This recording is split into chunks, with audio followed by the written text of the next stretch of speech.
Hello, I'm Padre Kit at RAF Brize Norton. Welcome to Talking to Yourself, a short podcast series looking at resilience and how to grow in it.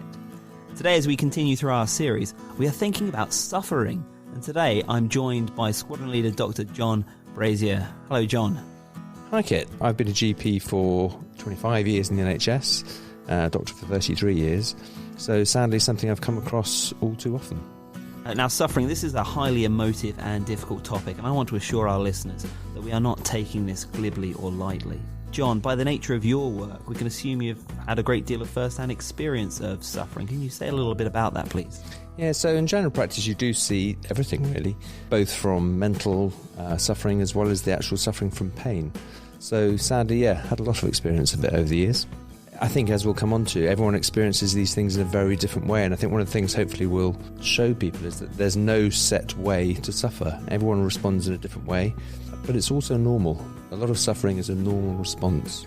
Some people feel pain a lot more than other people. Mentally, how you respond depends on your life experiences, what's going on in your life, and we all, fortunately, are different. So I think it's acknowledging what's a normal response to suffering and recognising when it becomes abnormal. Well, I can appreciate that there is no normal in these things, as there is for a lot of things in the human experience. When thinking about suffering myself, when trying to understand and define what suffering and hardship is, I do it in a very general sense. I tend to think of it as someone who has an unmet need, be it a physical need or an emotional, mental, or even a spiritual need. Does that sound about right, or do you sort of define suffering or hardship in a different way? No, I absolutely agree. I mean, I think I was split into the two main ones. I think suffering mentally and suffering from pain. You could argue both are different sorts of pain. But yes, it's a more of a general thing. I say each person is different. You've already said that you personally would consider suffering to be a part of normal life, our normal experience, if you will. Have you had experience or witnessed suffering even in other parts of the world where it might seem more stark or obvious? I think obviously there's cultural differences, so how people respond can depend on their cultural background, but also, as I say, the experiences they've had over their years, past life experiences. And I think generational differences are very interesting. I think the younger generation have different sort of stresses, which I think a lot of people forget. You are being compared to what seemed like a perfect person on Facebook. Nobody ever puts bad stuff on there. And therefore, most people, I would say, in that generation tend to feel like they're not as good as they should be.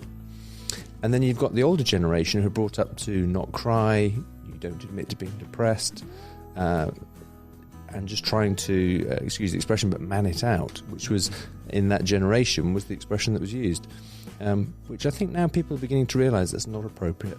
And I think those who've been exposed to pretty horrific scenes, I've seen patients when I was at Odium who've had significant PTSD due to the exposure they've seen, and that's been often 12, 14 years after the event. John, this is a part of the podcast where I normally recommend talking to yourself as essential to being able to handle anything. Building on our last episode, which was having an honest outlook on your life, I think it's helpful for people to realise just how normal and expected difficulties and hardships in life are. Would you agree with that? I absolutely would. I mean, I think anxiety and depression are normal emotions, and it's important to appreciate that.